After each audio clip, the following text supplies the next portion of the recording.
Apa kabar Mirsa? Kita berjumpa dalam Warta Parlemen, informasi aktual seputar parlemen bersama saya Yusli Hayanti.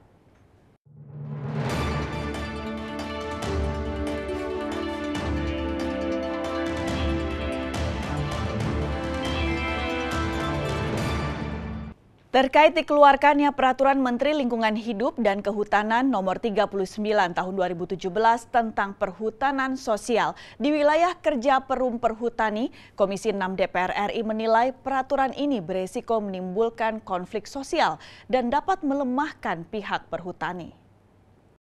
Komisi 6 DPR RI menerima audiensi perwakilan pensiunan pegawai perhutani di Gedung Nusantara 1 DPR RI Senayan, Jakarta baru-baru ini.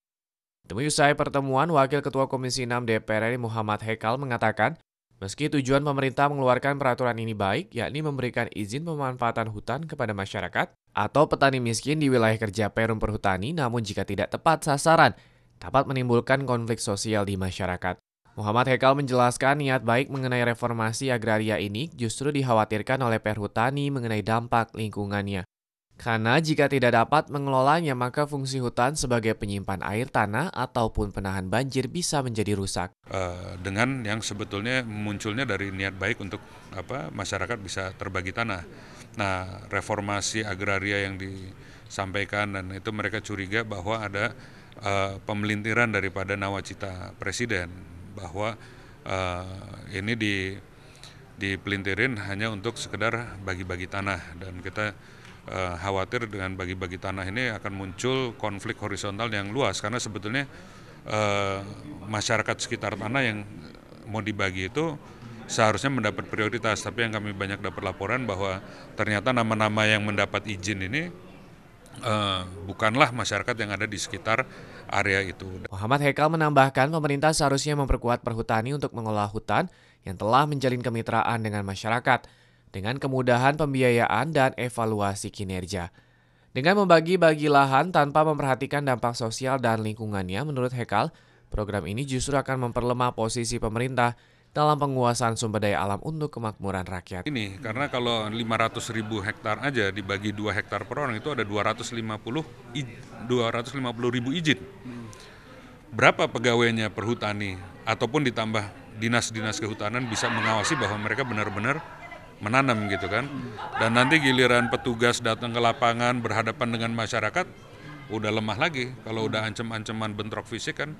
Nah, belum lagi bentrok fisik dari masyarakat yang tadinya sudah ada di situ, yang merasa ini lahan yang mereka sudah dijanjikan untuk digarap, diserobot orang lain gitu kan. Jadi potensi konfliknya sangat banyak. Ayudan Rangga, TVR Parlemen, melaporkan. Komisi 2 DPR RI menjaring masukan dan pendapat masyarakat, baik yang pro maupun yang kontra, terhadap peraturan pemerintah pengganti Undang-Undang Nomor 2 Tahun 2017 atau Perpu Ormas, agar keputusan yang diambil DPR RI benar-benar objektif dan sesuai harapan masyarakat. Untuk menjaring masukan dan aspirasi masyarakat dan pemerintah daerah terkait Perpu Nomor 2 Tahun 2017 tentang Ormas, Komisi 2 DPR RI melakukan kunjungan spesifik ke Provinsi Jawa Timur baru-baru ini.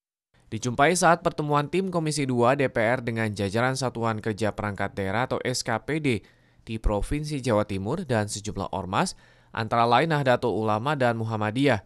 Anggota Komisi 2 DPR RI Ahmad Baidowi mengharapkan pemerintah Provinsi Jawa Timur dan ormas-ormas yang ada di wilayah Jawa Timur dapat lebih menanamkan nilai-nilai ideologi Pancasila dan menjunjung tinggi keutuhan Negara Kesatuan Republik Indonesia untuk menghindari terjadinya perpecahan di tengah-tengah masyarakat. Konsekuensi dari lahirnya Perpu Ormas itu dilarangnya salah satu organisasi kemasyarakatan, yakni HTI, sudah dilarang oleh pemerintah, dibubarkan, dan di Jawa Timur berdasarkan laporan dari Pemprov, plang ataupun papan nama HTI di seluruh kabupaten kota sudah diturunkan. Lebih lanjut, Ahmad Baidowi mengungkapkan dengan dikeluarkannya Perpu Ormas ini diharapkan tidak melahirkan otoritarianisme dalam pemerintahan Jokowi JK. Ia meminta pemerintah tidak terkesan otoriter, terutama dalam menindak Hizbut Tahrir Indonesia yang dinilai tidak Pancasilais. Kalau Perpu diterima, maka Perpu itu menjadi undang-undang. Kalau Perpu itu ditolak, maka kembali ke Undang-Undang 17 tahun 2013 tentang Ormas. Bisa jadi Perpu ini diterima dengan catatan. Di antaranya harus segera dilakukan revisi untuk hal-hal yang sifatnya komprehensif. Sehingga tidak tendensius hanya misalkan untuk kepentingan ormas-ormas tertentu. Dari Surabaya, Jawa Timur, Oki Zulindra, TVR Parlemen, melaporkan. Untuk memberikan gambaran yang utuh mengenai kinerja DPR RI, Dewan melakukan sosialisasi kinerja DPR dalam rangka menuju era parlemen modern. Dengan adanya sosialisasi ini, diharapkan masyarakat mengetahui apa saja yang dilakukan Dewan terkait tugas dan fungsinya sebagai wakil rakyat Indonesia. Terkait kinerja DPR yang selama ini dinilai belum diketahui secara luas oleh masyarakat, Kepala Bagian Humas Sekretariat Jenderal DPR RI, Dadang Prayitna, mengatakan, saat ini DPR RI sedang mempersiapkan diri sebagai parlemen modern sesuai dengan tuntutan zaman yang menginginkan era keterbukaan. Sebagai parlemen yang memiliki rentang sejarah panjang, sejauh ini DPR RI terbilang mampu melewati masa-masa sulit. Untuk itu di masa depan DPR sebagai wakil rakyat diharapkan mampu menjelaskan tugas dan fungsi Dewan sehingga kinerjanya dapat dengan mudah diakses oleh masyarakat. Di sini kita informasikan, kita jelaskan terkait dengan mekanisme kerja DPR, terkait juga dengan alat-alat kelengkapan DPR, bagaimana kerjanya DPR, apa itu reses, ya kan mereka masyarakat belum tahu apa itu reses. Reses itu kan juga dalam rangka tugas-tugas Dewan juga melakukan kunjungan kerja ke daerah untuk menyerap aspirasi masyarakat. Mewakili suara masyarakat, Wahyu Trihartomo selaku pegawai Kementerian Hukum dan HAM berharap acara sosialisasi seperti ini sebaiknya lebih sering diadakan dengan melibatkan partisipasi masyarakat setempat. Tujuannya tidak lain adalah memberikan edukasi kepada masyarakat sekaligus penjelasan sejauh mana kinerja yang dicapai oleh anggota Dewan khususnya dan DPR RI pada umumnya.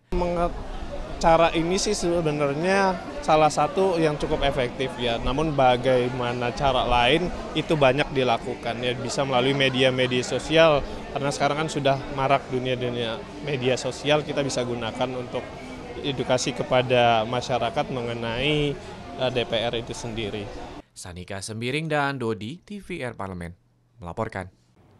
Demikianlah Warta Parlemen kali ini. Sampai jumpa pada Warta Parlemen berikutnya. Terima kasih atas perhatian Anda. Saya Yusli Hayanti. Wassalam.